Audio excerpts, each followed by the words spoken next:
नमस्कार. साहित्य रंग या कार्यक्रमात आपल्या सगळ्यांचं मनापासून स्वागत आहे. साहित्याचे विविध पैलू जसे आपण उलगडतोय या आपल्या कार्यक्रमाच्या माध्यमातनं, तसंच गेल्या 25 वर्षातल्या लेखनाचा आढावा घेत असतानाच आपल्या विविध संस्था ज्या आहेत, ज्या साहित्यविषयक काम करतायत, त्यांच्याविषयी सुद्धा थोडंसं जाणून घेणं गरजेचं आहे.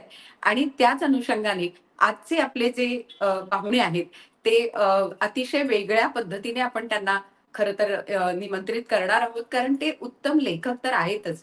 पण त्याचबरोबर अतिशय उत्तम प्रकारे काम करणाऱ्या आपल्या साहित्यविषयक संस्थांविषयी आपल्याला त्यांच्याकडनं जाणून घ्यायचंय, कारण त्या संस्थांशी ते गेली अनेक वर्ष निगडीत आहेत आणि त्यांचं अतिशय उत्तम काम चालू आहे. गेली जवळ-जवळ 20 वर्ष जे साहित्य महामंडळ आहे, त्या महामंडळाच्या सदस्या आणि जवळ-जवळ 6 वर्ष महामंडळाच्या अध्यक्ष म्हणून ज्यांना आपण ओळखतो, प्रसिद्ध लेखिका उषा तांबे आज आपल्या बरोबर आहेत. उषाताई, नमस्कार. नमस्कार. नमस्कार. त्याचबरोबर अखिल भारतीय मराठी साहित्य महामंडळाचे आत्ताचे अध्यक्ष आणि महाराष्ट्र साहित्य परिषदेचे कार्याध्यक्ष आणि स्वतः उत्तम लेखक असणारे प्राध्यापक मिलिंद जोशी हे देखील आपल्या बरोबर आहेत. मिलिंद सर, आपलंही स्वागत आहे. नमस्कार. नमस्कार. आणि मिलिंद सर आणि उषाताई, आम्हाला सांगायला खूप आनंद वाटतो की या संपूर्ण साहित्य रंगाच्या माध्यमातून आपण गेल्या 25 वर्षात ज्यांनी लिखाण केलंय अशा लेखकांना, कवींना एकत्र आणतोय आणि या एका व्यासपीठावरून आपण त्यांना एकत्रित करण्याचा प्रयत्न करतोय. या सगळ्याचा एक सूत्र ज्यांनी धरलेलं आहे अशा या कार्यक्रमाच्या निमंत्रक म्हणजे शिवसेना नेत्या, महाराष्ट्र विधान परिषदेच्या माननीय उपसभापती डॉक्टर नीलम गोरे या देखील आपल्या बरोबर आहेत. नीलमताई, स्वागत आहे. सगळ्यांचं मनापासून स्वागत. नीलमताई, आज थोडा वेगळा विषय की लेखन तर आपण त्यांचं पाहणारच आहोत, पण मी म्हटलं तसं या संस्था अतिशय महत्वपूर्ण रीतीने काम करतायत. तर सुरुवातीला आजच्या कार्यक्रमाची सुरुवात करताना आपण काय प्रस्तावित कराल नीलमताई? एकतर साहित्य संमेलनांच्या मध्ये भेट ज्यांची झालेली अनेक वेळेला आणि त्यांच्या साहित्याचा एक परिचय आहे असं म्हणता येईल. परंतु साहित्य संमेलनामध्ये खूप जण भेटतात, आपल्याला चर्चा होते आणि साहित्य संमेलन आणि साहित्यिकांचा संवाद त्याचे आधारस्तंभ म्हणता येईल अशी दोन्ही व्यक्तिमत्व आहेत. आणि उषाताई तांबे यांनी याच्यापूर्वी साहित्य संमेलनाचं तर मध्ये त्यांचा सहभाग होताच, पण त्या मुंबई मराठी साहित्य संघाच्या अध्यक्ष होत्या. त्याखेरीज 2010 ते 2021 असं दीर्घकाळ आणि 22 ते 26 अखिल भारतीय साहित्य महामंडळाच्या अध्यक्ष म्हणून त्यांनी काम निभावलेलं आहे. त्यांनी साहित्य क्षेत्रामधलं तुमची संपदा खरं तर आजच्या कार्यक्रमाच्या निमित्ताने परत एकदा डोळ्याखालून घालता आली, हा मोठा लाभ मी मानते. आणि मला असं वाटतं की यामध्ये कॉन्क्रीटचे किमयागार, कहाणी कोयनेची, म्हणजे खरं सांगायचं तर स्त्रिया इंजिनिअरिंग क्षेत्राच्या मध्ये फारसं लिखाण करत नाहीत. एक थोडं नाही म्हटलं तरी आपल्याकडे विषयांची वाटणी झालेली आहे सगळी जी आहे ते. त्यामध्ये तुमचं इतकं सौम्य आणि अत्यंत ज्याला आपण म्हणू की मृदू व्यक्तिमत्व आहे. अशा वेळेला तुम्ही सगळे पायाभूत सुविधांबद्दलचं लिखाण केलंय म्हटल्यावरती मी पण जरा वेगळंच मला म्हणजे ओळख आज झाली, कारण मला एवढी काही कल्पना नव्हती. दुसरं, तुम्ही मंडेलांच्या देशात, ओपन हार्ट, चेदिता हृदय म्हणजे त्याचं नाव, या सगळ्यामधला अनुवाद पण केलेला आहे आणि इंग्रजीच्या प्राध्यापक असताना मराठीमध्ये एवढं काम तुम्ही केलेलं आहे. आणि मिलिंद जोशींचंही पाहिलं तर सिव्हिल इंजिनिअरिंग त्यांचं सगळी पदवी आहे.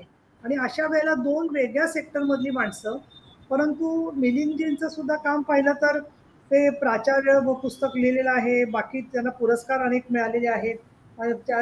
जी पुस्तकं त्यांची खूप गाजली आणि त्यांचे लेख गाजलेले आहेत. हसण्यावारी, तमाच्या तळाशी, पानगळ, कथासंग्रह, नियतकालिकांच्या मध्ये लेखन, विवेकानंदांवर 100 व्याख्यानं. म्हणजे आता मी अगदी खरोखर तुम्हाला नतमस्तक आहे मिलिंद, कारण काय 100 व्याख्यानं विवेकानंदांना देणं सगळ्या ठिकाणी सोपं नाहीये. त्याच्यानंतर प्राचार्य शिवाजीराव भोसल्यांवरचं तुमची पुस्तकं. आणि खरं सांगायचं तर पुण्यामध्ये आणि मुंबईमध्ये सुद्धा महाराष्ट्रात एक व्यक्ती हीच जणू एक संस्था असल्यासारखी होते, अशी दोघांची व्यक्तिमत्व आहेत. मिलिंद जोशींकडे आता अखिल भारतीय साहित्य महामंडळाचं अध्यक्षपदही आलेलं आहे आणि महाराष्ट्र साहित्य परिषदेचे तर ते अनेक वर्ष सचिव म्हणून काम करतायत. याखेरीज औदुंबर, आचार्य अत्रे साहित्य संमेलन याची अध्यक्षपद तुम्ही भूषवलेली आहेत. पण दुसरं एक तुम्हाला उत्तरा लक्षात आहे की नाही माहित नाही, की आपले जे प्रेक्षक रसिकांना मी अधोरेखित करू इच्छितो आणि ते म्हणजे मराठी भाषा सगळ्या शाळांमध्ये अनिवार्य करण्यासाठी कायदा घडवण्याचं जे काम 2018 मध्ये झालं, त्या कायद्याच्यासाठी महाराष्ट्र साहित्य परिषदेचं व्यासपीठ खुलं करून तो ड्राफ्ट घेऊन त्या ड्राफ्ट तयार करून कायदे तज्ज्ञांबरोबर ड्राफ्ट आमच्याबरोबर तयार करून साहित्य परिषदेने पुढाकार घेतला आणि आज तो कायदा थोडा अडखळत चाललाय, पण दरवर्षी थोडी थोडी प्रगती आपल्याला झालेली दिसतेय. त्याच्यामध्ये सुद्धा फार मोलाचं काम स्वतः मिलिंद जोशींनी केलेलं आहे. कारण बाकी मुंबईत सगळे एकत्र येतात, पुण्यात एकत्र येतात, पण कायदे तज्ज्ञांना पुण्यात बोलवायचं, मराठी भाषेच्या सगळ्या अध्यक्षांना बोलवायचं, ते अतिशय अवघड काम मिलिंद जोशींनी करून दाखवलेलं आहे. आणि त्याच्यामुळे आज आपण ही जी दोन्ही नावं केली, निश्चित केली, उषा तांबे आणि मिलिंद जोशी, तर ते साहित्यिक तर दोघंही आहेतच, पण त्या साहित्याबरोबर साहित्याचा सर्वदूर प्रचार प्रसार होऊन व्यक्तीशी नातं जोडलं नेण्याचा त्यांनी खूप प्रयत्न केलाय. पण आपल्या जिथे खूप गर्दी असते ना, तिथे असं होतं की त्यातला लेखक जो आहे, त्या लेखकाचा प्रेक्षकांशी किंवा श्रोत्याशी संवाद तेवढा होत नाही असं मला वाटतं. कारण 10 मिनिटं 15 मिनिटं वेळेची मर्यादा असते आणि पूर्वी जसं 2-2 अडीच तासाच्या मुलाखती चालायच्या, त्याही कमी होतात. आणि म्हणून आपण हा 1 तासाचा प्रयोग युट्यूबवर केला आहे आणि त्याच्यात माझ्या ट्विटर हँडलवरून साधारण 48,000 प्रेक्षकांना आपण ते ट्विटरवर टाकतो आणि मितीच्या फेसबुकवरून त्याला 12-15 हजार पर्यंत वाचक आणखीन सगळे फायदा घेणारे असतात आणि दर आठवड्यामध्ये ते वाढत जातात. आणि त्यामुळे मला असं वाटतं की एक साहित्य रंगाचा पेपरही असतो BA ला, असं नंतर आमच्या लक्षात आलं. पण आम्ही कुठलाही असा पेपर न देता दोघींनी धाडस करून साहित्य रंग हे नाव घेतलं आणि त्याच्यात तुम्ही दोघं जण आज आलात, त्याबद्दल खूप मला आनंद झालाय. आणि आपण चर्चेला सुरुवात करूया.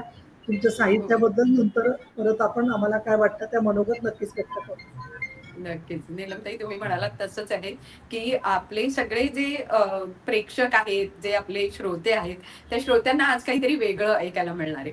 म्हणजे मिलिंद सरांच्या बाबतीत म्हणायचं तर एक उत्तम वक्ते ते आहेतच, उत्तम लेखक आहेतच. एक कुशल प्रशासक म्हणता येईल असे ते आहेत आणि साहित्यकारण आणि सकारात्मक साहित्यकारण त्यांनी खऱ्या अर्थाने केलंय असं म्हणायला हरकत नाही. आणि आणखी एक महत्वाची गोष्ट म्हणजे लोकमान्य टिळक आणि साहित्य सम्राट नची केळकर यांनी स्थापन केलेल्या महाराष्ट्रातली जी आद्य साहित्य संस्था आहे, महाराष्ट्र साहित्य परिषद, या संस्थेच्या 118 वर्षांच्या इतिहासात प्राध्यापक मिलिंद जोशी हे सर्वात तरुण आणि पेशाने सिव्हिल इंजिनियर असणारे असे कार्याध्यक्ष आहेत. त्यामुळे हे एक वेगळं वैशिष्ट्य खरं तर मिलिंद सर तुमचं आहे आणि खऱ्या अर्थाने लोकाभिमुख असं साहित्य तुम्ही लिहिलेलं आहे.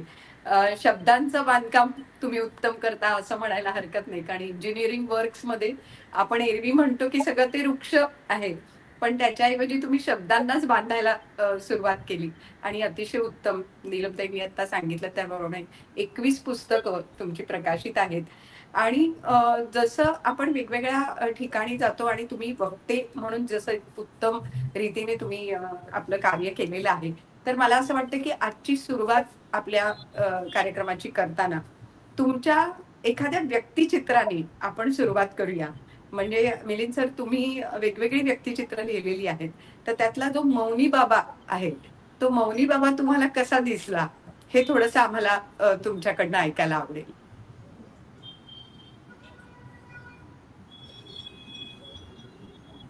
हो, मौनी बाबाच.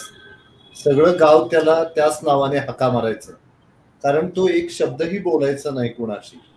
त्याला अख्ख्या गावानं कधी बोलताना पाहिलं नाही. शंकराची असते तशी केशरचना, उंचापुरा, दिप्पाड, उघडा बंब, गळ्यात आणि हातात मोठ्या रुद्राक्षाच्या माळा, कमरेला पांढरी स्वच्छ लुंगी, लांब पांढरी दाढी, संपूर्ण छाती पांढऱ्या दाट केसांनी भरलेली, मोठे टपोरे डोळे, तलवारीसारखं धारदार नाक, मोठे दात, मांडी घालून डोळे बंद करून बसलेली त्याची मूर्ती पाहिली की खूप प्रसन्न वाटायचं. मारुतीच्या मंदिरात प्रवेश केल्यानंतरचा डावा कोपरा त्याच्यासाठी होता. तिथेच तो बसलेला असायचा. समोर एका चौरंगामागे एक आसन, आसनाच्या एका बाजूला जाडजूड पुस्तकांचा ढीग आणि दुसऱ्या बाजूला वळकटी. कोपऱ्यात 1-2 गाठोडी, आसनाच्या शेजारी उभा करून ठेवलेला भला मोठा लोखंडी त्रिशूळ, त्याच्या पायाशी पितळी कमंडलू आणि डमरू, चौरंगावर एक पाटी आणि पेन्सिल. शेजारी एक जाडजूड लाकडी सोटा, पाया पडण्यासाठी माणसं जवळ येत आहेत हे लक्षात आलं की तो जवळचा लाकडी सोटा जोरदार जमिनीवर आपटायचा, डोळे मोठे करून बघायचा. त्यामुळं पाया पडायला आलेल्या माणसांची पाचावर धारण बसायची. गावातलं कुणीही त्याच्या पाया पडण्याच्या भानगडीत पडायचं नाही. लहानपणीला लहानपणी सुट्टीला गावी गेल्यानंतर मारुतीच्या मंदिरात जाण्याची ओढ असायची. ती मारुतीच्या दर्शनापेक्षाही मौनी बाबाला पाहण्यासाठी. मारुतीच्या दर्शनाचं निमित्त करून मंदिरात रेंगाळायचं आणि मौनी बाबाला मनसोक्त निहाळायचं हा आवडता छंदच बनला होता. उन्हाळ्याच्या दिवसात माळवदावर झोपायचो. पहाटे 3-4 वाजता जाग यायची ती डमरूच्या आवाजानं. पहाटेच्या शांत वातावरणात तो आवाज स्पष्ट कानावर पडायचा. या अंगावरून त्या अंगावर होत आजी म्हणायची, चला 4 वाजले. मौनी बाबा डमरू वाजून गेला.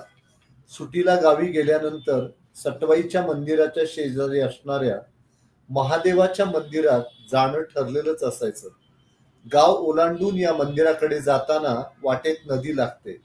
माझ्या लहानपणी या नदीला खूप पाणी असायचं. खूप पाऊस पडला तर पूरही यायचा. या नदीत उगवत्या सूर्याला नमस्कार करीत डुबक्या मारणारा मौनी बाबा गावातल्या अनेकांना दिसायचा.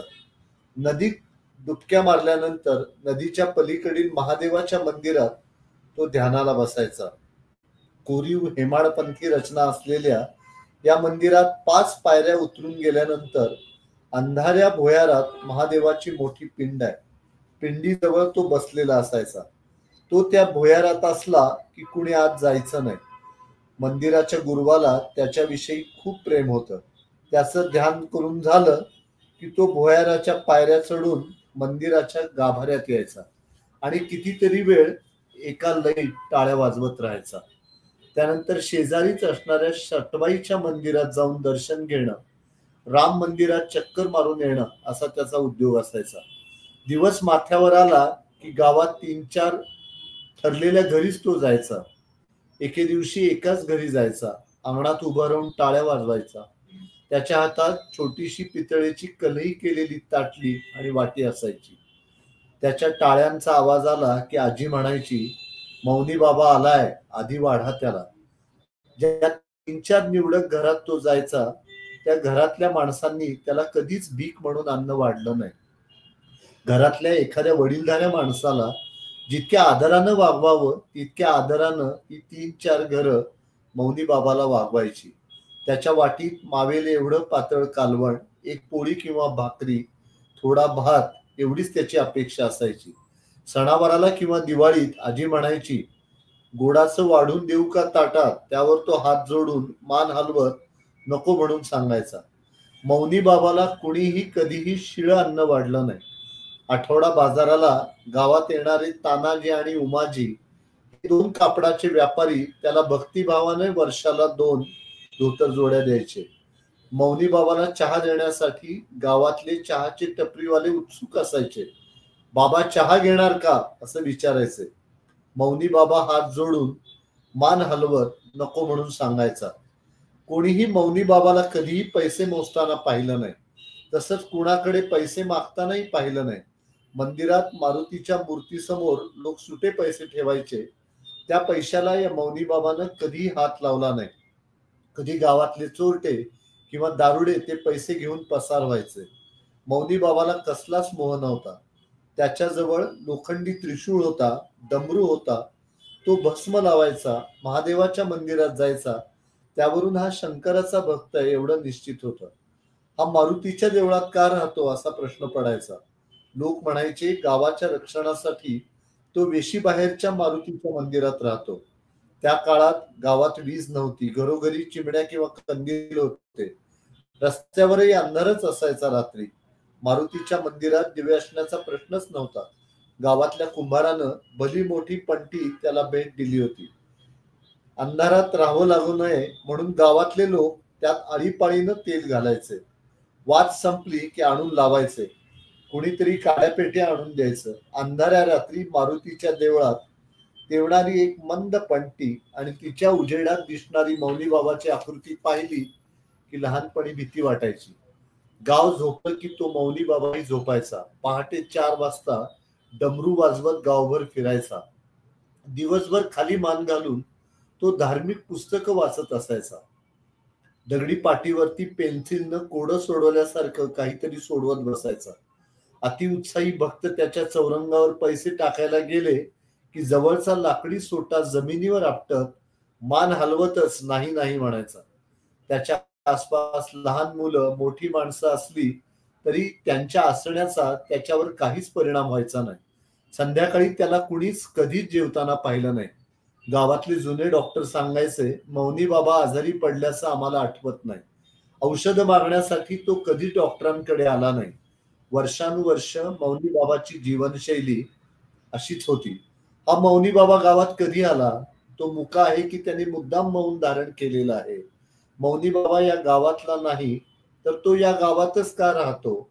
त्याच्या गावी तो का जात नाही? त्याचे आई वडील असतील का? असतील तर ते काय करत असतील? मौनी बाबाचं लग्न झालेलं असेल का? त्याला बहीण भाऊ असतील का? या माणसाला पैशाचा मोह नाही. हा संध्याकाळी जेवत नाही. दुपारचंही कुणाकडे काहीतरी मागून खातो. त्याची कुणाकडूनही कसलीही अपेक्षा नाही. या माणसाला आनंद नक्की कशात वाटतो? या प्रश्नांची उत्तरं कधीच नीट मिळाली नाही. मौनी बाबाबद्दलचं गुढ वाढतच राहायचं. कधी कधी मूड चांगला असेल तर गप्पांच्या ओघात आजी म्हणायची, एकदा साधूंचा एक जथा गावातल्या महादेवाच्या मंदिरात आला होता. त्यात हा तरुण मौनी बाबा होता. आलेले सगळेच साधू मौनी होते. दर्शन घेऊन ते साधू गेले. मौनी बाबा मात्र इथून हलला नाही. तो इथंच राहिला. निरुपद्रवी असल्यानं गावकऱ्यांनीही त्याला राहू दिला. त्याचं नाव कुणालाही माहित नाही. आई वडिलांचा पत्ता नाही. हा कधी गावाला गेला नाही. याला भेटायला कधी कुणी आलं नाही.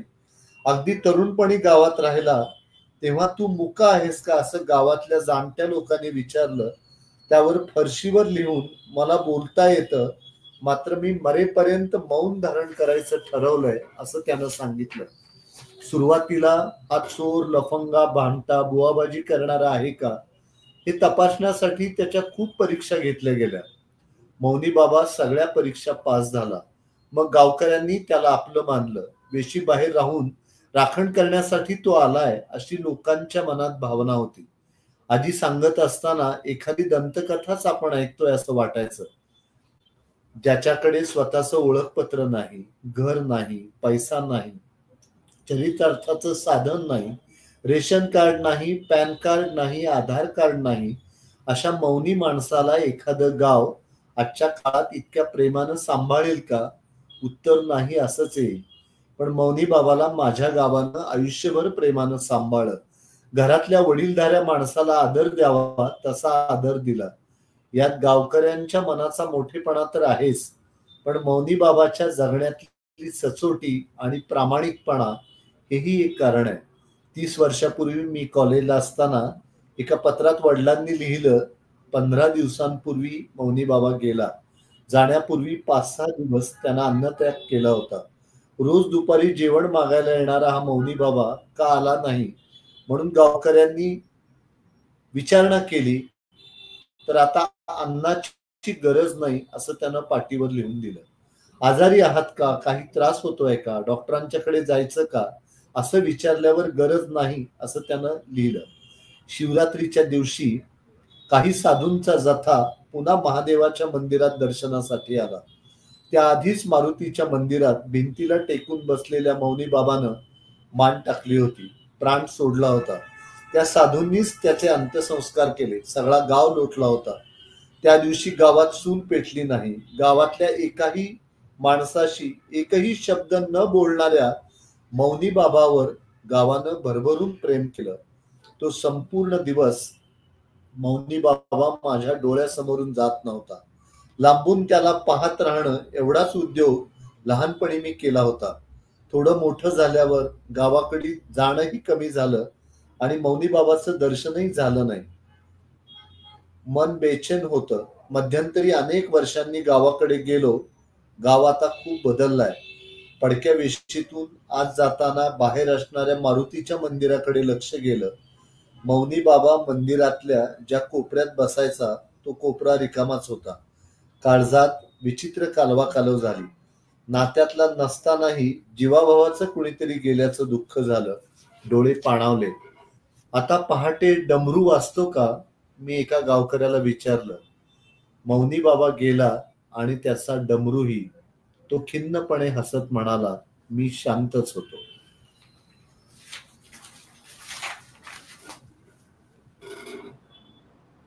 खरोखर म्हणजे त्या मौनी बाबाचं चित्र तुम्ही आमच्या डोळ्यासमोर खऱ्या अर्थाने उभं केलं.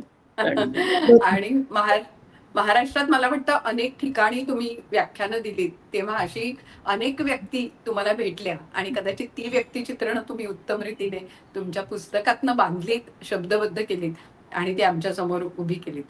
पण आज आपल्यालाही सगळ्यांना अशी एखादी व्यक्ती आपापल्या गावातली नक्की आठवत असेल. पण तुम्ही ज्या पद्धतीने ते चित्रण आमच्या डोळ्यासमोर उभं केलं, उत्तम. आणि त्यामुळे तुमची जी शैली आहे लेखनाची ती सुद्धा आपल्या वाचकांसमोर नक्कीच आली. पण मिलिंद सर, तुम्ही तर सिव्हिल इंजिनिअरिंग म्हणजे त्यातले प्राध्यापक आहात, पण उषाताई तुमचा तर इंजिनिअरिंग या विषयाशी अभ्यास म्हणून काही संबंध नाही, कारण तुम्ही इंग्रजी विषयामध्ये MA केलाय, सुवर्ण पदक मिळवलंय, MPhil ही इंग्रजी विषयात केलंय. हे स्थापत्यशास्त्र किंवा पूल बांधणं, धरण, गगनचुंबी इमारती यांच्यावर लिहावं असं मुळात तुम्हाला का वाटलं, ही खूप मोठी उत्सुकता माझ्या मनात आहे. आणि कॉन्क्रीटचे त्यांच्या घरात काहीतरी दिसतंय ते नातं मला घरातलं असं. हो, नातं घरातलं आहे नीलमताई. आणि लग्नाच्या आधी त्याची थोडीशी चुणूक दिसली होती मला. आम्ही मुघले आझम सिनेमा पाहिला होता आणि मुघले आझमचा शेवटचा सीन आहे ना, ज्याच्यामध्ये अनारकलीला चिडून मारतात भिंतीमध्ये. आणि मला तो सिनेमा खूपच आवडला होता आणि आम्ही बघितला आणि मी खूप असं बोलत होते की मधुबाला किती सुंदर दिसते, दिलीप कुमार कसा ऍक्टिंग करतो आणि लताचा आवाज कसा आहे वगैरे. त्याने मला थांबवून विचारलं की तू शेवटला सीन पाहिला का? म्हटलं पाहिला. मग त्याच्यामध्ये मधुबालाला ते चिणून मारतात, तर तो सीन चुकीचा आहे. तर का? अकबराच्या काळात तशा विटा नव्हत्या असं त्यांनी मला सांगितल्यावर पुढे काय लिहून ठेवलंय ते मला ताबडतोब कळलं की आपलं आणि यांचं जग फार वेगळं आहे. पण प्रत्यक्ष लिहायला सुरुवात करायला पुष्कळ वर्ष गेली. आणि ठाणा क्रीक ब्रिजचं जेव्हा उद्घाटन झालं ना, तेव्हा पहिला एक मार्गिका सुरू केली आणि त्यावेळी उद्घाटनाला जे आले होते मुख्यमंत्री असतील, मला आता आठवत नाहीये. मला असं वाटतं उषाताई, तुम्ही तो पहिला लेख जो आहे ना तो पहिला वाचा आणि आम्हाला त्याच्यानंतर त्याविषयीची गोष्ट जी आहे ती सांगा, कारण त्याच्यामध्ये ते मनोगत तुमचं आलेलं आहे, तर ते आधी ऐकूया आपण. नवीन ठाणे खाडी पुलाच्या उद्घाटनाचा समारंभ होता. पूल बांधणं अतिशय आव्हानात्मक होतं. त्या खाडीमध्ये 2 मजल्यांइतकं खोल खारं पाणी असतं, भरती ओटी असते. तिथे असं प्रचंड भक्कम बांधकाम कसं केलं असेल याची यत्किंचितही जिज्ञासा श्रोत्यांपैकी कुणाला नव्हती. उलट तो पूल कितपत टिकेल याबद्दल शंका होती.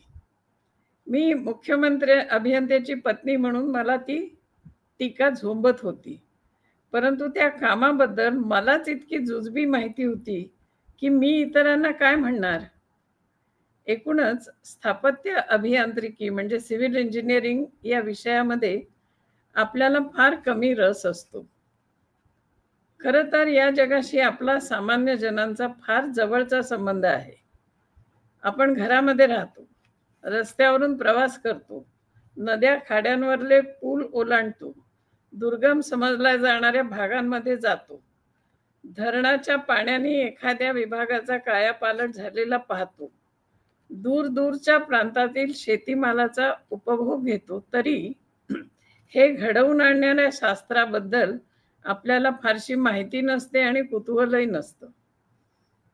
त्या मानाने वैद्यकशास्त्राबद्दल परिस्थिती वेगळी दिसते. डॉक्टर स्वतः आपल्या शास्त्राविषयी सोप्या भाषेत जनतेशी बोलू शकतात, कारण त्यांना सतत रोग्यांशी बोलायचं असतं. परंतु बांधकामांच्या तांत्रिक घटकांबद्दल साधारण माणसांच्या भाषेत माहिती उपलब्ध नाही. तसेच त्यातील मानवी घटकांबद्दलही नाही. कोणकोणत्या उद्देशाने विद्यार्थी या विषयाकडे वळतात, व्यवसायात त्यांना कसे अनुभव येतात, त्यांच्या वैयक्तिक कौटुंबिक अडचणी कोणत्या असतात, समाजाची त्यांच्याकडे पाहण्याची दृष्टी कशी असते, हे कोणीही फारसं सांगितलेलं नाही. आणि या व्यवसायाबद्दल साधारणपणे गैरसमज फार आहेत आणि ते दूर करण्याचा कोणी प्रयत्न केलेला नाही. रस्त्यांप्रमाणेच इमारती, कार्यालय, शाळा, दवाखाने, प्रयोगशाळा, न्यायालय, कारखाने, रेल्वे स्टेशन्स, बंदरांचे धक्के, विमानतळ आणि आपल्या सर्वांना राहण्यासाठी घरं हे सर्व प्राथमिक गरजा आहेत. अगदी अपघात स्थळी तातडीची मदत देताना सुद्धा एक तात्पुरतं कार्यालय थाटावंच लागतं. सीमेची रक्षा करायची असेल तर तिथे जाण्यासाठी रस्ते हवेत आणि ते नसले तर काय होतं हेही आपल्या देशाने फार पूर्वी अनुभवलं आहे. आपल्या आयुष्यातल्या अशा अनेक मूलभूत सुविधा अभियंते आपल्याला पुरवत असतात. त्यांच्या कामाची, त्यातून त्यांना मिळणाऱ्या आनंदाची आणि मनस्तापाची ओळख वाचकांना करून द्यावी या उद्देशाने मी अनेक लेख लिहिले. ते पूर्वी साप्ताहिक सकाळमध्ये प्रसिद्ध झाले आणि मग ते एकत्रित करून कॉन्क्रीटचे किमयागार सिद्ध झालं. कॉन्क्रीटचे किमयागार हे नाव मला अशोक जैन यांनी सुचवलं. माझ्या मनात मॅजिशियन्स इन कॉन्क्रीट असं आलं होतं, तर ते म्हणाले सोपं आहे मराठी करणं, कॉन्क्रीटचे किमयागार असं त्याची कथा झाली ती. वा. आणि त्याच्या निर्मिती मागची कथा पण आम्हाला या लेखामुळे तुमच्या कळली. त्यामुळे पण हे करत असताना त्याचं शिक्षण, म्हणजे आपण म्हणतो ना की ज्या विषयात आपल्याला लिखाण करायचंय त्याची माहिती घेणं आणि मग त्या पद्धतीने ते शब्दबद्ध करणं, याच्यात किती तुम्हाला त्रास झाला किंवा काय नेमकी ती प्रोसेस काय होती लेखनाची? मला जे अज्ञान होतं ना पूर्ण, तीच माझी शक्ती झाली लिखाणाच्या बाबतीत. म्हणजे कसं की जे मला समजेल आणि जे मी लिहू शकेन ते सर्वांनाच समजेल, कारण मी मुळातच खूप अडाणी होते त्या विषयामध्ये. त्यामुळे माझ्या आकलन शक्तीमध्ये जे येईल त्या पद्धतीने लिहिलं तरच ते लोकांना समजेल. कारण मिलिंदने लिहिलं तर तो परत इंजिनिअरिंगच्या भाषेत लिहिणार असं शक्यता आहे. त्यामुळे अडाणी माणसाच्याच भाषेत ते लिहायला हवं होतं असं मला वाटतं, आणि म्हणून ते लोकांपर्यंत पोहोचू शकतं. खरं खरं. आणि संशोधनासाठी तुमच्याकडे घरचा माणूस होता, त्यामुळे त्याची मदत ही झाली का?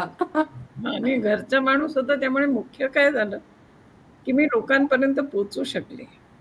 एक लक्षात असं घेतलं पाहिजे की बहुतेक सगळे जे प्रकल्प आहेत ते सरकारी आहेत. म्हणजे रस्ते आहेत किंवा धरणं आहेत किंवा पूल आहेत, हे सरकारी प्रकल्प आहेत. तिथे सगळं सरकारी आहे कामकाज. तिथे साधारण माणसाला जाऊन आपण अशा चौकशा केल्या तर उत्तरं देणं त्यांना कठीण आहे. कारण कशा उद्देशाने तुम्ही विचारता आहात, काय त्याचं पुढे होणार आहे. पण माझं काय झालं की मी घरातून, आणि मला पुष्कळ मदत माधवराव चितळे यांनी केली किंवा असंच मोठ्या लोकांनी की ज्यांच्या शब्दाला त्या प्रकल्पावर मान होता आणि ज्यांच्या शब्दामुळे माझी त्यांना खात्री वाटली की ह्या बाई चांगलं लिहितील आणि खरं ते लिहितील असं. तर त्यामुळे मला फायदा झाला तो. बरोबर. म्हणजे आता हे तुमचं वाचल्यानंतर मला आठवलं की प्रभाकर पेंढारकरांचं रारंगधाम हे पुस्तक अशा विषयावर म्हणून म्हणता येईल, पण त्याच्यानंतर फार काही कुणी लिहिलेलं पाहिलेलं नाही साहित्यामध्ये. असा कोयना धरणाची कथा सांगणारं सुद्धा तुमचं एक पुस्तक आहे, तर त्याच्याही निर्मितीविषयी आम्हाला जाणून घ्यायला आवडेल. कहाणी कोयनेची हे कसं झालं? कोयनाचं तर म्हणजे मला हे विषय तर माधवराव चितळ्यांनीच सांगितला की भाग्यरेषा महाराष्ट्राची तिला म्हणतात, आणि त्याच्याबद्दल तुला माहिती आहे का की त्याच्याबद्दल डॉक्युमेंटेशन नाहीच आहे, काहीच त्याच्याबद्दल आपल्याकडे सापडत नाहीये. तर त्याच्यावर तुम्ही लिहा असं ते म्हणाले. पण लिहा म्हणजे तिथे मुख्य अभियंत्यापासून खालच्या माणसांपर्यंत पोचणं सोपं नाहीये. मग चितळे साहेबांनी स्वतः त्यांना फोन केला, चीफ इंजिनियरना, की या बाई अशा येतील आणि त्यांना एकतर तुम्ही विचार करा की माझ्यासारखं म्हणजे बालवर्गात असलेल्या माणसांनी PhDच्या प्रोफेसरला जाऊन विचारण्यासारखं होतं ते, की म्हणजे मला काहीच माहिती नाही. आणि ह्यांचं इतकं ॲडव्हान्स टेक्नॉलॉजी की एवढी मोठी नदीचा प्रवाह वळवून इकडे हो, आणायचा आणि खरं. त्याच्यासाठी ते तिरपे बोगदे बांधायचे. आणि हम्म. मग त्यांनी माझी ओळख देऊस्कर साहेबांची करून दिली, वीरा देऊस्कर म्हणून. कोयनेचे पितामह म्हणतात त्यांना. बरं. त्यांनी हम्म. खूप मोठं काम केलंय कोयना धरणावर. आणि ते म्हणजे त्यांनी काम वगैरे खूप केलंय, पण एरवी ते आपल्यासारखेच घरगुती बोलणारे वगैरे असे. त्यांनी मला बरंच समजावून सांगितलं पहिलं.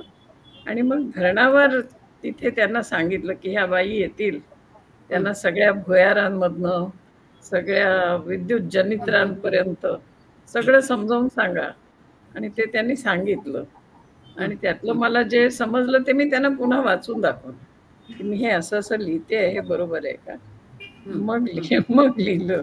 त्यामुळे बरोबर. कोयनेचं आणि खूप त्या कोयनेमध्ये गोष्टी खूपच आहेत.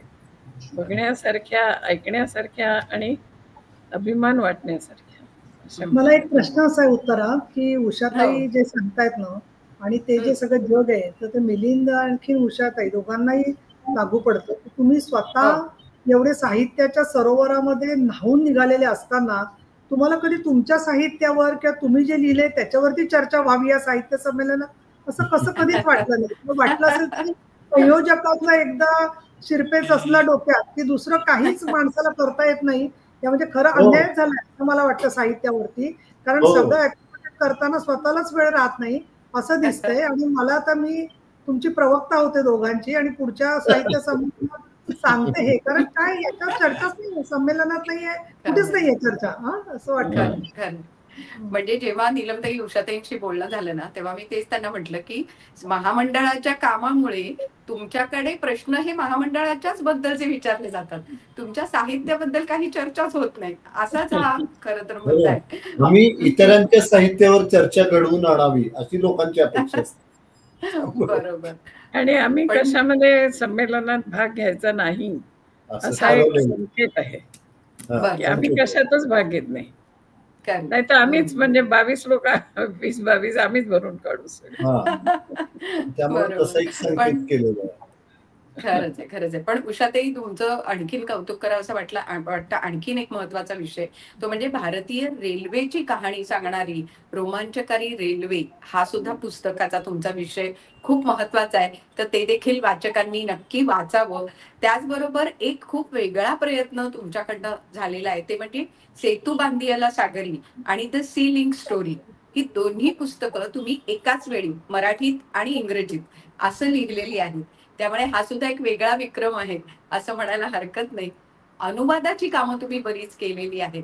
तर या सगळ्या पार्श्वभूमीवर आता मी पुन्हा एकदा महामंडळाकडे वळते, की महामंडळाचं काम करत असताना अ, काय महत्त्वाचे टप्पे महामंडळाच्या इतक्या वर्षांच्या कालावधीमध्ये अध्यक्षस्थानी तुम्ही असताना साहित्याला जोडणारे असे काय मुद्दे तुमच्याकडून अ, आमच्यापर्यंत आले, त्याविषयी थोडंसं आम्हाला तुमच्याकडनं ऐकायचंय. महामंडळाला महामंडळाच्या व्यासपीठावर मी पहिल्यांदा चढले ते 99 साली. आपल्याकडे मुंबईला संमेलन झालं आणि वसंत बापट अध्यक्ष होते. आणि हं. त्याचं सूत्रसंचालन मुंबई मराठी साहित्य संघाने मला दिलं. तर तेव्हा मी खरं म्हणजे संमेलन म्हणजे काय ते पाहिलं. हं. आणि त्यापूर्वी काही मला ही संधी मिळाली नव्हती, आणि मिळाली ती एवढी छान मिळाली, एकदम खूपच चांगली. हं. आणि त्यानंतर मग मला कळत गेलं की काय असतं इथे, काम काय असतं. मग जेव्हा आमच्याकडे महामंडळावर प्रतिनिधी पाठवायची वेळ आली, तेव्हा त्यांनी माझं नाव सुचवलं. खरोखर साहित्य संघामुळे मला खूप मोठी संधी मुंबईच्या एकूण विश्वामध्ये आणि साहित्य विश्वामध्ये मिळालेली आहे. मी फार त्यांची ऋणी आहे, त्याबद्दल प्रश्नच नाही आहे. आणि मग यथावकाश जसं आमच्याकडे आलं पुन्हा महामंडळ, तेव्हा अध्यक्षपदी पण त्यांनी माझं नाव सुचवलं. तेव्हा वर्तमानपत्रांमध्ये खूप चर्चा झाली होती की कोण होणार आहे, कोण होणार आहे. पण साहित्य संघाने माझं नाव सुचवलं. आणि सगळेजण एक महामंडळाचं एक विशेष आहे की आपापसात आमचे बरेच मतभेद असतात आणि सभेमध्ये ते दिसतात.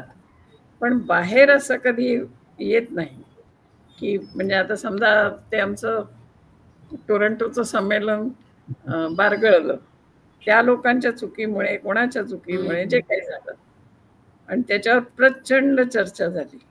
पण महामंडळातल्या एकाही माणसाने त्याच्याबद्दल काहीही बोललेलं नाही, की जे झालं ते आम्ही सगळ्यांनी मिळून ठरवलं आणि तसं झालं. तर तो एक फार चांगला अनुभव आहे, की आपापसात आपण चर्चा करू शकतो, विरोध करू शकतो. पण जेव्हा आपण एक समिती म्हणून किंवा एक संस्था म्हणून असतो, तेव्हा आपण एकत्र असतो आणि त्याचा खूप आधार असतो. तुम्ही जेव्हा निर्णय घेता ना, की हे करायचं का नाही करायचं. एकदा चंद्रपूरच्या संमेलनामध्ये जे मुख्य होते त्याचे स्वागताध्यक्ष, त्यांनी म्हटलं होतं की मी दिल्लीचे कोणी मोठे मंत्री आहेत त्यांना बोलवतो. आणि आम्ही नुकताच असा एक अनुभव घेतला होता की त्यांनी काय होतं. तर मी फार घाबरले, कारण ते फार मोठे ग्रस्त होते ज्यांनी म्हटलं होतं आणि त्यांना फारच मान होता. मी रात्रभर विचार केला आणि शेवटी सकाळी त्यांना जाऊन सांगितलं की बघा, हा आमचा निर्णय आहे आणि आपण जर नाही बोलवलं तर आम्हाला फार बरं होईल. तर ते फार दिलदार मनुष्य होता. त्यांनी सांगितलं असं का, बरं नाही बोलवत, सोडून दिलं. पण असे प्रसंग खूप खूप येतात महामंडळामध्ये आणि बाकीचे तर आहेतच. आता मिलिंदला समजणारच आहे, त्यांनी पाहिलेलं आहे. पण अध्यक्ष पदावर आणखी एक त्याला एक पीळ बसतो आणखी, की जो तर एरवी आपण आपलं मत सांगून मोकळं होऊ शकतो, पण शेवटी तुमच्या डोक्यावर त्याचं तर म्हणतात ना, the buck stops here, so you cannot pass the buck any more, असं आहे. म्हणजे आव्हानं आहेत, तशा जबाबदाऱ्या वेगळ्या आहेत.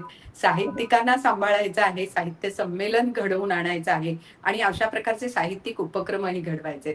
मिलिंद सर, आता तुम्ही अध्यक्षस्थानी आहात, त्यामुळे साहजिकच साहित्य परिषदेचा जो एक पार्श्वभाग आहे आणि या पार्श्वभूमीवर आता तुम्ही साहित्य मंडळाचे अध्यक्ष झाला, तर साहजिकच साहित्यिकांच्या अपेक्षा तुमच्याकडनं वेगळ्या आहेत, जास्त आहेत.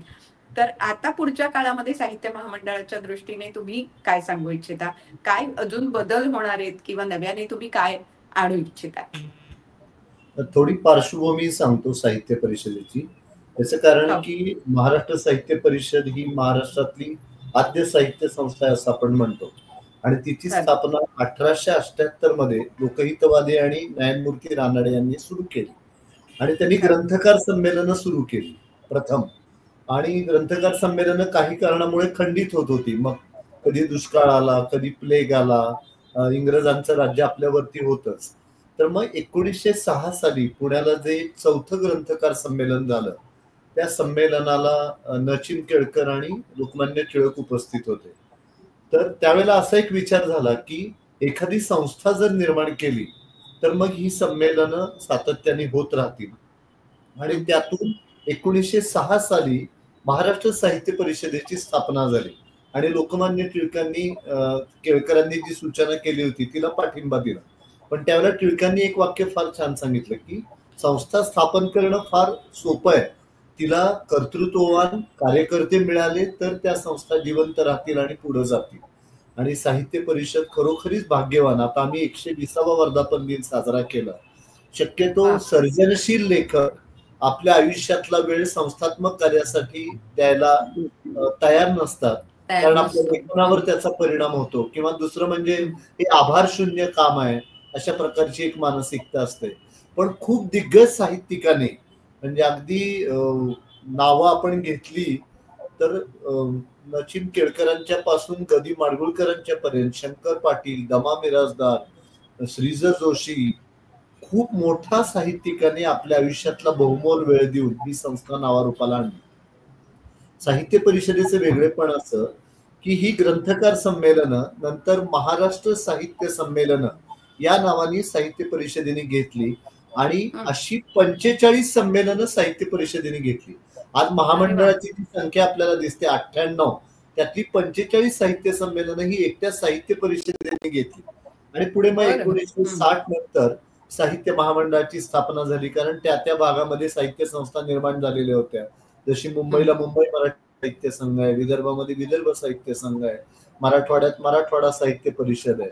तर मग या सगळ्या संस्थांनी असं ठरवलं की मराठीसाठी एक अखिल भारतीय अशा प्रकारचं व्यासपीठ निर्माण करूया आणि महाराष्ट्राबाहेर बृहन महाराष्ट्रात सुद्धा ज्या मराठी संस्था काम करतायत त्यांना एकत्र घेऊया आणि मग साहित्य महामंडळ स्थापन झालं.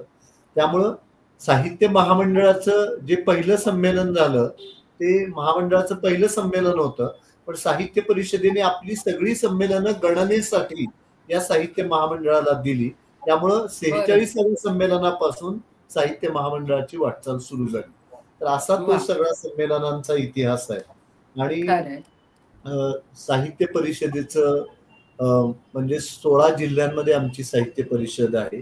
पुणे, सांगली, सातारा, कोल्हापूर, सोलापूर, अहिल्यानगर, नाशिक, धुळे, नंदुरबार, रायगड, रत्नागिरी, सिंधुदुर्ग.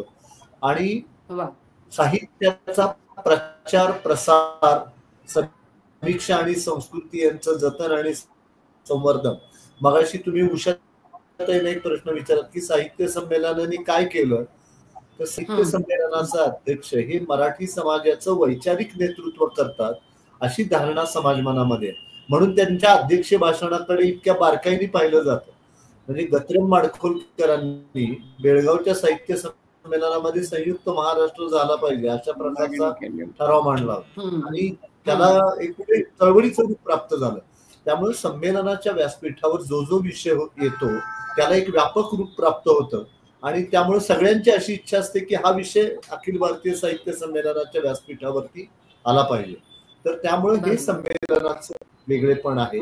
आणि साहित्य महामंडळ सुद्धा कालानुरूप बदललेलं आहे. म्हणजे आम्ही असं पाहिलं की पूर्वी निवडणुका होत असत आणि खूप मोठे दिग्गज साहित्यिक हे निवडणुकीच्या रिंगणामध्ये उतरले नाहीत. म्हणजे विंदा करंदीकर असतील, मंगेश पाडगावकर असतील, शिवाजीराव भोसले असतील, ही मंडळी आली नाही. श्रीनाथ पेंडसे, खूप मोठी माणसं अध्यक्षपदापासून वंचित राहिली. आणि शिवाजी सावंत आणि दया पवार यांना आपण निवडणुकीतल्या धकाधकीमुळे त्यांना आपला जीव गमवावा लागला. तर ही गोष्ट आम्हाला इतकी लागत होती. बरं, महामंडळाला टीकेची सवयच आहे.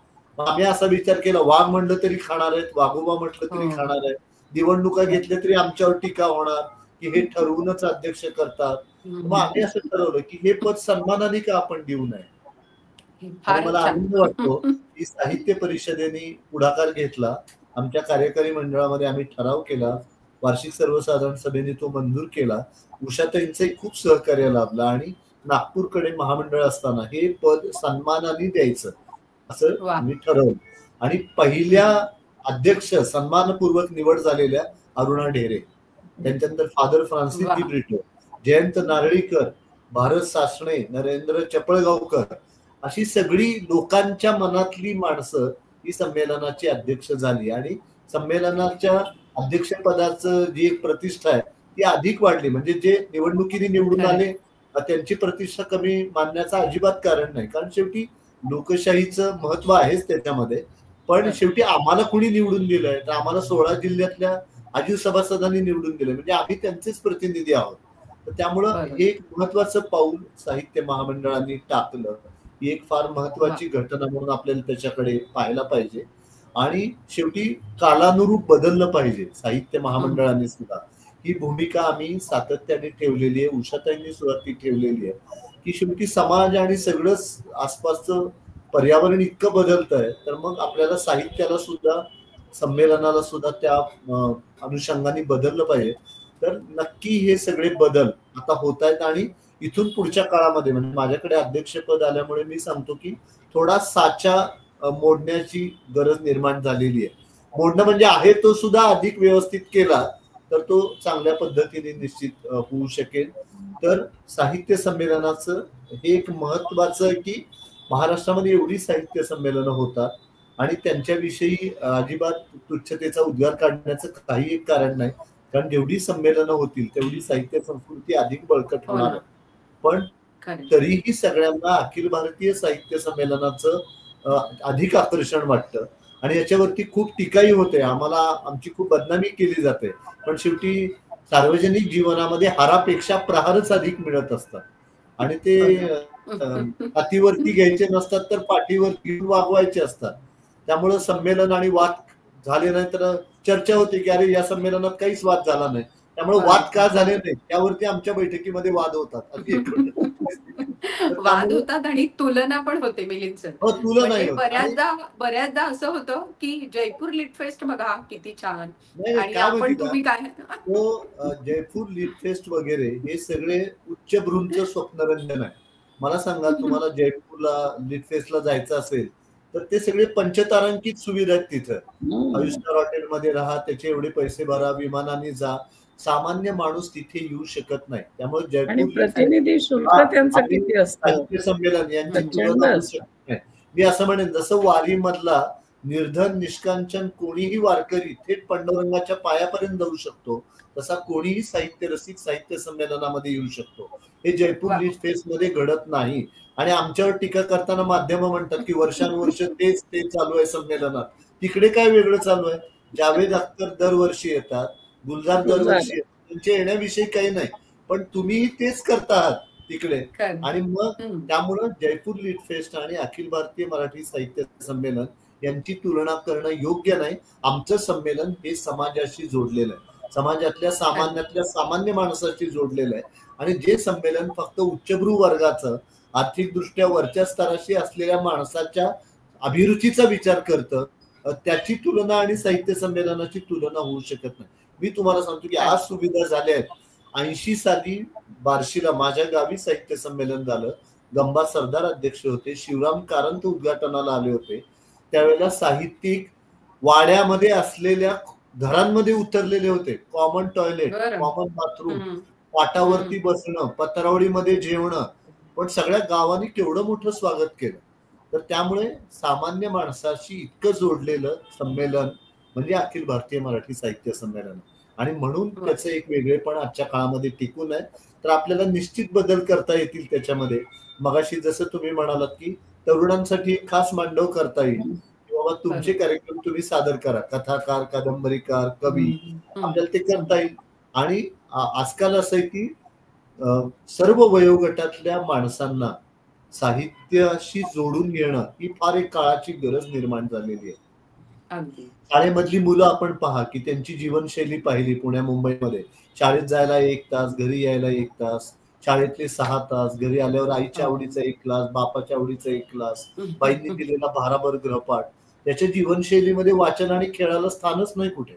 हे ज्या तरुण पिढीच्या किंवा बालकुमारांच्या खांद्यावरती वाचन संस्कृतीची पालखी असं आपण म्हणतो, त्यांचं साहित्याशी काही नातं जोडलं जाणार नसेल तर ही परिस्थिती खूप गंभीर आहे. त्यामुळं आपल्याला विशेषतः मी नेहमी असं म्हणतो की शिक्षक आणि पालक वाचताना दिसले तर मुलं वाचणार आहेत. त्यामुळे आपल्याला याच्यावरती लक्ष केंद्रित करावं लागणार आहे सगळं. तर त्यामुळं ही तरुण मुलं कशी येतील, बालकुमार कसे येतील. आणि संमेलनामध्ये ज्येष्ठांना तर आकर्षण आहेच, तो वर्ग एक येतच असतो, पण या निमित्ताने जे विचार मंथन होतं ना, वाद वगैरे गोष्टी बाजूला ठेवा. नीलमताई माझ्या मताशी सहमत होतील की आगरकरांनी म्हटलं की विचार कलहाला घाबरू नका.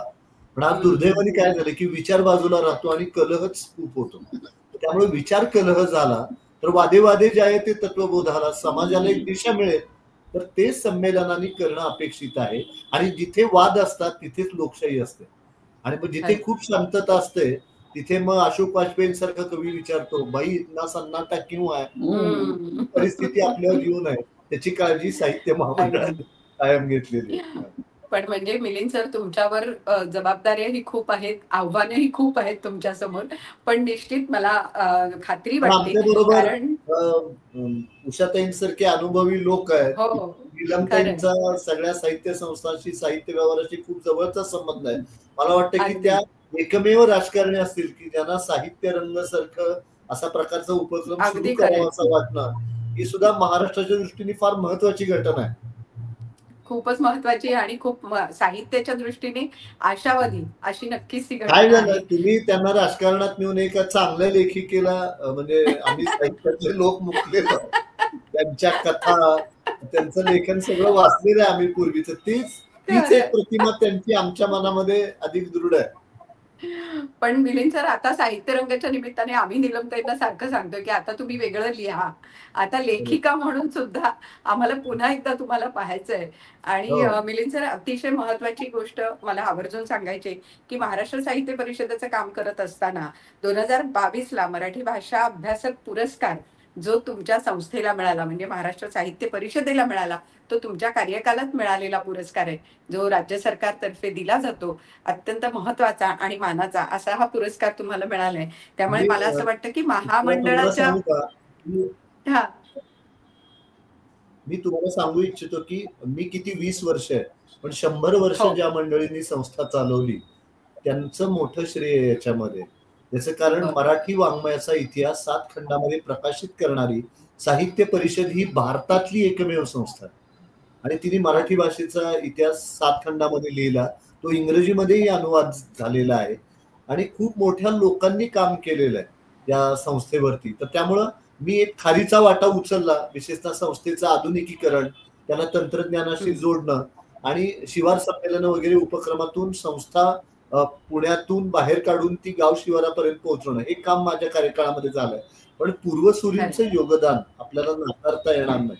आणि म्हणून मी नेहमी असं म्हणतो की परंपरा आणि आधुनिकता यांचा मिलाफ करून कुठल्याही संस्थेने पुढे गेलं पाहिजे. अगदी एक वेळ परंपरा मोडली तरी चालेल, पण ती समजून घेतली पाहिजे. कारण खरं. आईन्स्टाईन असं म्हणत असत की मी पुढचं पाहू शकतो कारण मी माझ्या पूर्वजांच्या खांद्यावरती उभा आहे. खांद्यावर. त्यामुळे हे पूर्वसुरी मान्य केलं पाहिजे. अगदी. आणि आम्ही 2 तत्व ठेवली आहेत, परंपरा आणि आधुनिकता यांचा मिलाफ. आणि संस्थात्मक काम करत असताना संघर्ष आणि संवाद ही 2 सूत्रही आम्ही ठेवली आहेत. खरं. त्यामुळे अभिजात भाषेचा दर्जा मिळावा यासाठी आम्ही दिल्लीत जाऊन धरणे आंदोलन केलं. नीलमताई साक्षीदार आहेत, मराठी भाषा शिक्षणाचा कायदा सक्तीचा व्हावा म्हणून आम्ही मुंबईत धरणे आंदोलन केलं. मग नीलमताईंनी आम्हाला बोलवलं शिष्टमंडळाला, आमच्या चर्चा झाली आणि मी एका गोष्टीचा आवर्जून उल्लेख करतो की मराठी भाषा शिक्षणाचा कायदा हा सक्तीचा करण्यात यावा. त्याच्या जेवढ्या 15-20 बैठका वेगवेगळ्या समाज घटकांबरोबर साहित्य परिषदेत झाल्या, प्रत्येक बैठकीला नीलमताई हजर होते. आणि लोकांच्या मनातला तो कायदा काय आहे तो आपण आमच्या वेबसाईटवर टाकला साहित्य परिषदेच्या. लोकांच्या सूचना मागवल्या, त्यात दुरुस्ती केली. पुण्यातले सगळे नामवंत विधिज्ञ होते. तर हे या ह्याच्यामध्ये राज्यकर्त्यांकडे जर इच्छाशक्ती असेल तर काय होऊ शकतं याचा सुद्धा अनुभव आम्ही या दरम्यान हा नीलमताईंच्या माध्यमातून खरं. घेतलेला आहे. अगदी अगदी खरंय. आणि म्हणूनच आजचा हा भागच संपूर्ण वेगळ्या पद्धतीने साहित्य रंगाचा खरं तर झालेला आहे. आणि येत्या काळात साहित्य महामंडळाची जबाबदारी तुमच्या खांद्यावर आहे. तर तुम्हाला आमच्याकडनं खूप शुभेच्छा मिलिंद सर आम्ही देतो. आणि उषाताई तुमचं मार्गदर्शन नेहमीच या सगळ्या विषयांच्या माध्यमातून आहे, कारण तुमचा अनुभव इतका मोठा आहे. नीलमताई, आजचा एपिसोडच खूप वेगळ्या पद्धतीने खरं तर झाला. काय सांगा? एक तर खूप मी स्वतः आनंदी आहे. याचं कारण असं की 2 व्यक्तिमत्व की जी एरवी फक्त कामाच्या गडबडीत किंवा कुठेतरी बैठकीमध्ये किंवा कधीतरी थोडीशी फार चर्चा होते, त्यांच्याकडून एवढा मोठा इतिहास उलगडणं आणि अगदी थोड्या वेळात झालंय. म्हणजे मला तर असं वाटतं आहे की यातून मला कल्पना सुचते की आपण एकेका साहित्यिकांवरती रोज काही ना काही आपण जर का एपिसोड ठेवले तरी सुद्धा लोक पाहतील आणि लोकांना त्याची आवड आहे. त्याचबरोबर आजच्या सगळ्या मांडणीमध्ये मला असं वाटतं की संमेलन म्हणजे संवाद, आणि संवादाच्या बरोबर चिंतन, मनन, ग्रंथलेखन हे झालेलं असतं. त्याचा संवाद घडवण्यासाठी एका अर्थाने म्हणजे त्यातून त्यांना काही समाधान मिळालं असेल मिलिंद जोशी आणि उषा तांबे दोघांनाही, पण स्वतःचं आयुष्य अशा पद्धतीने पूर्णपणे समर्पित करणं. आणि मिलिंद म्हणाले तेही बरोबर आहे की बऱ्याचशा साहित्यिकांना असं वाटतं की आपण आपली स्पेस ही या बाकीच्या गोष्टींमध्ये वाया घालू नये, म्हणून बरेच लोक कार्यक्रमाला सुद्धा जाताना टाळतात किंवा खूप चोखंदळपणे जातात. आणि मला जे आठवते वाचलेलं ते विजय तेंडुलकर तर म्हणाले होते की लेखकांनी जास्त वाचणं आणि याच्यात फंदात पडू नये, कारण जेवढं तुम्ही अशा कार्यक्रमाला जाता तेवढं तुमचं चिंतन मनन कमी होतं. हे सुद्धा खरं आहे. पण असं असून दोघांनी साहित्य विषयाच्या स्वतःचा काठधार, पाण्याचा प्रवाह अगदी त्याच्यामध्ये डुंबत असताना वेगवेगळ्या प्रवाहामध्ये जोरदार सूर मारलेला आहे. आणि त्याच्यामध्ये उषाताईंचं तर जे आहे, मला खरोखर आश्चर्य वाटतं की जेवढ्या प्रमाणामध्ये काही वेळेला आपण, तुम्ही जरी म्हटलं नाही तरी तुम्ही कार्यकर्त्यांसारखेच वागलेले आहात की जो कार्यकर्ता असतो तो कुठेतरी स्वतःला बाजूला ठेवतो आणि त्यामुळे जेवढं तो विषय पोचला पाहिजे किंवा त्या प्रकारचं लिहिणारे एक मोठा चळवळ हळूहळू झाली पाहिजे. अर्थात ती दृष्टी येणं आणि ते लिहावंसं वाटणं हे सुद्धा काही वेळेला अचानक होतं, पण ते वाचल्यावरती सुद्धा अनेकांना स्फूर्ती मिळू शकते.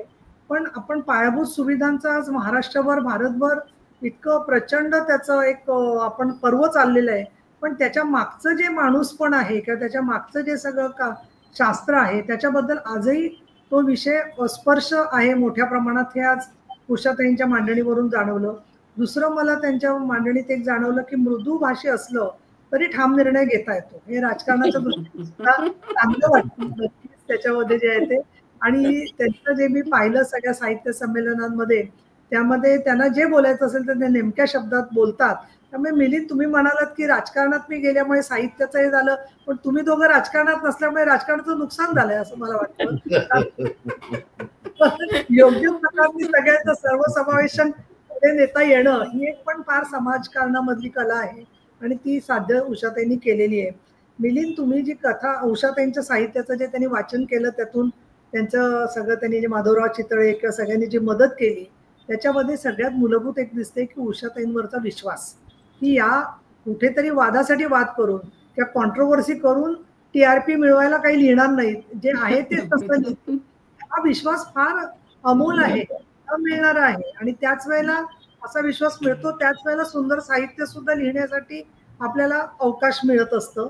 या दृष्टिकोनातून आज आपला जो हेतू होता साहित्य रंगचा, तो खूप चांगला साध्य झालेला आहे की वेगळ्या प्रकारांनी आपले प्रेक्षक आणि रसिक, काय असतं सहजगत्या कोणी म्हणतं की अमुक ठिकाणी का पाणी साठलं, अमुक ठिकाणी काय बैठकीला अमक्याला बोलवलं, त्याच्या मागचं जे काही सगळं समीकरण असतं ते समजून न घेता बऱ्याच वेळेला बोललं जातं.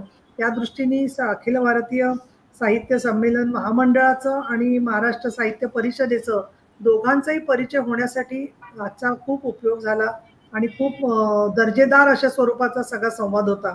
मिलिंद, तुम्ही जे बोललात त्याच्यामध्ये साहित्य परिषदेबद्दल तुम्ही चांगलं सगळं सांगितलं. त्याच्यामध्ये 1878 पासून ग्रंथकारांचं संमेलन होत होतं. नुकताच 120वा वर्धापन दिवस झालेला आहे आणि इथे तुम्ही एक मी असं म्हणेन की साहित्य परिषदेचे प्रतिनिधी म्हणून तुमचं कर्तव्य फार चांगलं केलंय की माणूस जो आहे, तो व्यक्ती जी आहे ती संस्थेपेक्षा मोठी नाहीये. या प्रत्येक तुमच्या निवेदनामध्ये तुम्ही हे केलं होतं, अधोरेखित केलेलं होतं. आणि त्याचबरोबर या सगळ्यांना बरोबर घेत असताना मौनी बाबाचं जे तुम्ही चित्रण केलं त्याच्यामध्ये पोर्ट्रेट कसं असेल की काही वेळेला इतकं सुंदर ते चित्र असतं की आपण सारखं बघत राहतोय की खरं आहे का त्याच्या मागे माणूस आहे. तशा प्रकारचं तुमचं सगळं लिखाण आहे. आणि त्याच्यात विशेष म्हणजे लहान मुलाच्या दृष्टिकोनातून दिसणाऱ्या मौनी बाबापासून त्या हळूहळू कळत गेलेला शहराकडे गेलेला माणसाच्या नजरेतून दिसणारा मौनी बाबा, आणि मग त्याचे ते सकाळच्या वेळेला डमरूचे आवाज आता येत नाहीयेत, ते हरवल्याची जी जाणीव असते माणूस म्हणून, त्यामधलं माणसाला अनोळखी झालेलं आपलं गाव, आणि त्यातला तो मौनी बाबा तर जे व्यक्तिमत्व सगळं आहे त्याच्यामध्ये तो त्याला निर्लोभी आहे, अपरिग्रह आहे त्यांचा, जेवढं लोकांनी दिलं तरी सुद्धा त्याची घ्यायची तयारी नाहीये. दुसरं स्वतःहून त्यांनी मौन पाळलेलं आहे.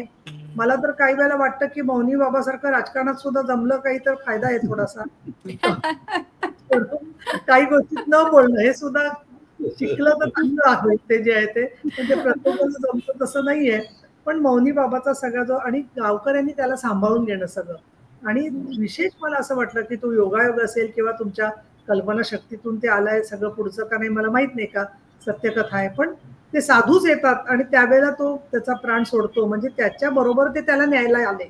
अध्यात्माच्या दृष्टिकोनातून बघितलं तर खूप लोक जे दिवंगत झालेले आहेत त्यांना जुनी म्हातारी माणसं घरातली दिसतात आणि ती त्याला न्यायला आलेली असतात. तसं इथे हे साधू सगळे जे आले त्यांना घेऊन, मी अंधश्रद्धा म्हणून बोलत नाहीये, पण माणसाच्या कल्पना ज्या तरल स्वरूपाने येतात त्या फार संमिश्र स्वरूपाच्या असतात आणि त्यामुळे ते त्याचे सवंगडी आल्यानंतर त्यांनी तो देह सोडलाय. म्हणजे परत त्या गंगेच्या प्रवाहामध्ये त्यांच्या सगळ्या प्रवाहाशी तो जोडलेलेच होते आयुष्यभर, आणि नंतर ते परत त्यामध्येच समावेश झालेले आहे. आता आपण गंगेचं किंवा गोदावरीचं पाणी बघतो तर कळत नाही कुणाच्या अस्थीचा अंश कुठे गेलेला आहे. तशा पद्धतीने या मौनी बाबांची जी परंपरा होती ती परंपरा संपल्यावरती पुढे काय होतं हा प्रश्न माझ्यासारखीला आज सुद्धा जाणवतो. आणि अतिशय एक समर्थ लेखक तुम्ही आहात. मला असं वाटतं की इतकं सुंदर चित्रण करत असताना त्याचबरोबर संवेदनशील पद्धतीने लिहिणं, कारण हेच कोणी हेटाळणीने पण लिहू शकतं. कोणी त्याच्यामध्ये अजून मौनी बाबांनी काय करायला हवं होतं हे सुद्धा सांगणारे लेखक असू शकतात. काही लोक मौनी बाबावरती अजून काही चित्रण करणारे असू शकतात. पण तुम्ही त्या मौनी बाबांच्या अनुभवाशी प्रामाणिकपणे लिहून साहित्याचं सुद्धा एक कर्तव्य होतं आणि त्याबरोबर सर्जनशीलपणे ते लिहिलेले. कुठल्याही क्षणी मौनी बाबाचं मी ज्या सकाळी आलेलं ते वाचलं परत, तर अक्षरशः शेवटी त्याच्या प्रयाणाच्या वेळेला आपले सुद्धा डोळे पाणावल्याशिवाय राहत नाही. म्हणजे ह्या जे सामर्थ्य आहे लिखाणाचं हे खरंच कौतुकास्पद आहे. आणि तुम्ही मला म्हणता की राजकारणात गेल्यामुळे हे झालं, पण तुम्ही मला सारखं सारखं असं बोललात ना, तर खूप राजकारणातले लोक तुमचा सत्कार करतील की या बाईला राजकारणातून साहित्य घेऊन जा. त्याच्यामुळे तुम्ही म्हणते बघा मिलिंद जोशी सुद्धा हेच म्हणतात, म्हणजे मग एक खुर्ची रिकामी होते, असा साधा विचार असतो तिकडे.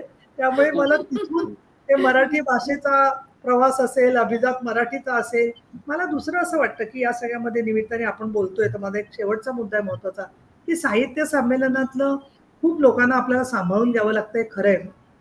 पण मध्यंतरी विधानमंडळाचे आम्ही आमचा एक छोटासा प्रयत्न केला 4 ग्रंथ वरती काम करायचं. ते जवळजवळ आता 100 वर्ष पूर्ण झाली आहेत विधिमंडळाला, विधान परिषदेला, आणि म्हणून आम्ही ते काम सुरू केलं. तेव्हा साहित्य संमेलनातल्या अध्यक्षांच्या भाषणांचं पुस्तक आहे असं आपण म्हणाला, तसं पुस्तक भाषणं झालेली आहेत. पण साहित्य संमेलनात जे आपण बोललात की ते एक प्रातिनिधिक मनोगत असतं, तर त्याच्यानंतर झालेले जे वादविवाद आहेत ना साहित्य संमेलनांमध्ये, तर त्याच्यामध्ये आनंद करंदीकर म्हणजे माझा नवरा, त्यांनी एक त्यावेळेला सगळं जवळजवळ 60-70 संमेलनाचं करून एकत्र पुस्तक हे लिहिले होते, लेख लिहिले होते की प्रत्येक साहित्य संमेलनामध्ये त्यावेळेच्या राजकारणाचं कसं प्रतिबिंब पडलेलं आहे म्हणून. तर त्यामुळे हा विषय जो आहे तो पुढे नेण्यासारखा आहे की डिबेट्स काय झाले साहित्य संमेलनाच्या आधी आणि नंतर, त्याच्यावरती एखादं पुस्तकाचं आपण काही प्रयोजन करायला पाहिजे. कारण साहित्य अलिप्त राहू शकत नाही. राजकारण हा आपल्या जीवनाचा अविभाज्य भाग आहे. घरापासून राजकारण सुरू होतं आणि राजकारणामध्ये तर त्याचा कडेलोट होताना आपल्याला दिसतो. त्यामुळं साहित्य आणि राजकारण म्हणजे एकमेकांपासून दूर राहता येत नाही दोघांना, अशी परिस्थिती आहे. त्यामुळं हा एक तुम्ही चांगला मुद्दा मांडलात की त्या वेळेसच्या राजकीय परिस्थितीचं प्रतिबिंब संमेलनांवर देखील पडलेलं आहे आणि ते काय पडलंय असा अभ्यास करून एखाद्या राजकीय विश्लेषकांनी, खरं साहित्याचा अभ्यासक आणि राजकीय विश्लेषक मिळून हे छान पुस्तक तयार होऊ शकेल. त्याचा एक उपयोग होईल. आणि दरवेळेला हा जो प्रश्न येतो ना की नवीन मुलं असतात, त्यांचा उत्साह चांगला असतो, तो गेल्या वेळेच्या साहित्य संमेलनाचे क्लिपिंग वाचतो आणि येऊन आपल्याला मून धरून पुढे विचारतो की यावेळेला तुम्ही अमुक अमुक भाज्या का ठेवलेल्या आहेत, गुलाबजामुनची काय गरज आहे. आता हे असं काहीतरी प्रश्नाची उत्तर त्यांना तरी काय सकणार, त्यांना कोणी ट्रेनिंगच दिलं नाहीये की साहित्य. म्हणून मग असं वाङ्मय थोडं आलं समोर की साहित्य संमेलनात असे वाद होतात, ते स्वाभाविक असतात आणि त्याच्यामध्ये त्या वादातून पुढे परिणिती काय होते, तर त्याचा एक उपयोग होईल. दुसरं मला एक प्रश्न पडतो की आपण खूप गाजणारे परिसंवाद घेतो बहुतेक ठिकाणी, ते चांगले गाजतात, लोकांना आवडतात, TRP मिळतो वगैरे. परंतु मला एक प्रश्न, आता आम्ही हा साहित्य रंग सुरू केला तर एक जाणवतो सारखा, आणि आम्ही तो विचार केला की 2000 सालाच्या नंतर जे जास्त लिहितायत लोक, त्यांच्याबद्दल आपण जास्त चर्चा घडवल्या पाहिजेत. कारण होतं काय की जुने लेखक तर मान्यवर आहेत, त्यांची नावं सगळ्यांना माहिती आहेत, कोणी वाचक वाचायला सुरुवात करतात तर ते त्यांच्यापासूनच सुरुवात करतात. पण हे 2000 नंतरचे जे लोक लिहिणारे आहेत सगळे, ते नवीन त्यांची भाषा आहे, ते फक्त नवोदित असं मी म्हणणार नाही. 2020 नंतर लिहिणारे वयाने मोठेही लोक असू शकतात की त्यांनी काही साहित्यामध्ये नवीन विषयांमध्ये योगदान केलेलं आहे.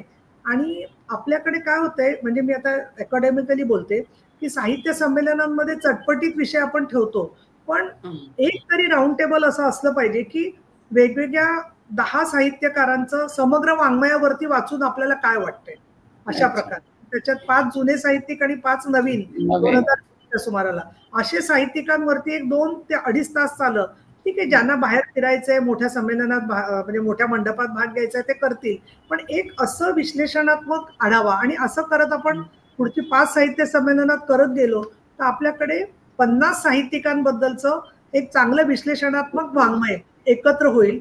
आणि त्याचा उपयोग असा आहे की ज्याला एकत्र वाचायचंय, तर जसं आता समग्र विंद आलंय तसे समग्र जे आले ते जुन्या लोकांचे आलेले आहेत, पण अर्वाचीन लोकांचे समग्र काहीच नाहीये किंवा त्यांनी स्वतःच काढले तर ते होतात. तर याच्यामध्ये एक होईल की साहित्य संमेलनांमधला एक थिंक टँक हळूहळू आपल्याकडे तयार होईल की जो याच्यावरती आपल्या बरोबरीने समजून घेऊन भाष्य करू शकेल. आणि एक मला असं वाटतं की आम्ही जसं समन्वय काही वेळेला करायचा प्रयत्न करतो, एखादा मोठा इश्यू घ्यायचा असला तर म्हणजे पूर्वी स्त्रियांच्या चळवळीत करायचोय असं की कायदा बदलायचा एक तर सगळ्यांना बोलवा, असं सगळ्यांना सरसकट बोलवा. तसं साहित्य संमेलनात जे काही प्रवाह आहेत ना त्यांचा आपण एखादा शिखर मेळावा घ्यायला पाहिजे, की मग ते विद्रोही असो, तृतीयपंथी असो, धार्मिक असो, आध्यात्मिक असो, वैज्ञानिक असो, अशी जंत्री करून त्यांचे 5-5, 10-10 प्रतिनिधी घेऊन काय कॉमन थिंकिंग, समान सूत्र विचाराचं जर का नसेल तर आपल्याला काही सगळ्यांना एका पट्टीतून काढायचं नाहीये. पण हो, आपण बरोबर. नक्की काय करतोय? प्रत्येकाची अपेक्षा आहे की आमचं प्रतिबिंब पडावं आणि मग ते 10%च का पडतं म्हणून ते दुःखी आहेत. तर ह्या सगळे ग्रामीण आहेत, बाकी विस्थापितांचं संमेलन असेल, असं एक यादी करून एक असं आम्ही काही वेळेला असं मोठं मेळावा, महामेळावासारखा करतो, पण त्याच्यात नुसतं एकतर्फी भाषण नाही. 1 दिवस चालू दे, 2 दिवस चालू दे. प्रत्येकाला 5-5 मिनिटं बोलायची संधी द्यायची, ऐकून घ्यायचं पूर्ण त्यांचं आणि मग त्याच्यामधून मुद्दे काढून आपण त्या राउंड टेबलमधून ठरवायचं, की बाबा आपल्याला याच्यातून त्याच्यात एक काय होतं महत्वाचं म्हणजे मिलिंद, की तुम्ही ज्या पदावर आहात, आपण ऐकलं आपलं कोणीतरी ह्याचंच त्यांना समाधान असतं. हो, बरोबर. बरेचसे हा माझं. असे भेटतात, की त्यांचं कोणी ऐकूनच घेतलेलं नसतं आणि ते एवढंच म्हणतात, की आमचं ऐकलं ना तुम्ही बास झालं. तिथेच आपण निम्मी गोष्ट जिंकलेली असते त्यांच्याकडून. त्याच्यामुळे एक आता तो सुद्धा आपण उपक्रमाचा विचार करू शकतो.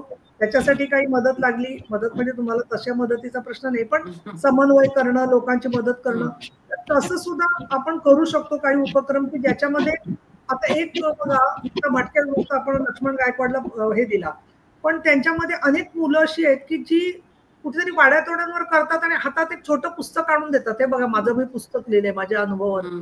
तर त्यांचं नाव जरी आपल्या त्या यादीत शेवटी आलं ना, की एवढी-एवढी पुस्तकं आलेली आहेत अशा प्रत्येक विषयावरती. तर साहित्य संमेलनाचं आणि साहित्याचं नेतृत्व करते साहित्य परिषद. त्या ठिकाणी आपण पोहोचलो. याच्यामधून बराचसा संघर्ष आणि कलह जो आहे, तो हळू त्यांना वाटेल, की आम्हाला पण स्पेस काहीतरी आहे आणि तो आपण संमेलनात होऊ शकत नाही, पण इतर एखाद्या कार्यक्रमामध्ये आपण करतो. ग्रामीण संमेलनं करतो, विभागीय करतो. पण त्या प्रत्येकाची अपेक्षा असते, की मोठ्या व्यासपीठावर आमचं कोणीतरी ऐकून घेतलं पाहिजे आणि या दृष्टिकोनातून याचा सुद्धा तुम्ही जरूर विचार करा, की आपल्याला काय करता येईल आणि या सगळ्यांना सामावून घेऊन ऐकून घेता आलं आपल्याला, तर आपल्याला काही त्याच्यातून त्यांच्या काही मागण्या असतील काय ते शेवटी सरकारकडे येतील. बरोबर. त्याच्यामध्ये जे काही जमेल ते मदत मी पण त्यांना करू शकते. कारण काय होतं अधिवेशनात सुद्धा ना, आमच्या पॉलिटिकल अधिवेशनामध्ये बऱ्याच वेळा मी बघते खूप आमदार मांडलं तरी त्यांना समाधान वाटतं, की बाबा आपलं दखल घेतली. आणि दुसरं असं मी पाहिलंय, की जे आपण मांडतो एखादी गोष्ट तर आपल्याला वाटतं कोणी ऐकत नाहीये. पण आमच्याकडे जेव्हा घर कामगारांच्या प्रश्नावरती कायदा झाला सभागृहात, पहाटे मध्यरात्री 2 वाजले होते आणि कुणीच ऐकत नव्हतं ते. म्हणजे फक्त 5-7 लोक होते विधान परिषदेमध्ये आणि तरी आम्ही बोललो, तिथे अनुभव सांगितले, त्या कायद्याला पाठिंबा दिला, की ₹1,500 त्यांना मिळाले पाहिजेत.